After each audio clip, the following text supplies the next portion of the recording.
Muslim Brotherhood అనేది ఉగ్రవాద సంస్థ అని భారతదేశం ఏనాడో తేల్చింది. దాని మీద నిషేధం విధించింది.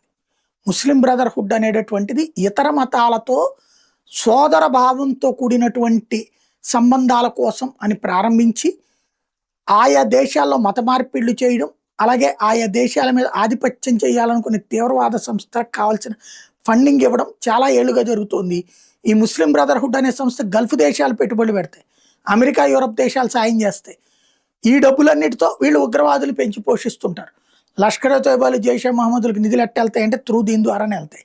దీనికి నిధులు ఎందుకు వెళ్తాయి అంటే అవసరమైతే తీవ్రవాదులతో బార్గెయిన్ చేయడానికి పనికొస్తాను ఎంతో కొంత సాయం, మానవతా సాయం పెడితే ఇస్తూ ఉంటారు. ఇప్పుడు ఈ ముస్లిం బ్రదర్హుడ్ స్పెయిన్లో యాక్టివిటీ వెనకాల వాళ్ళే ఉన్నారు. బోర్డర్స్ దగ్గరికి ట్రక్కుల్లో తీసుకొచ్చింది ముస్లిం బ్రదర్హుడ్ లాజిస్టిక్స్తోని.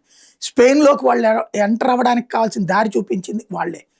బ్రిటన్లో కూడా ముస్లిం బ్రదర్హుడ్ యాక్టివిటీ సీరియస్గా ఉంది.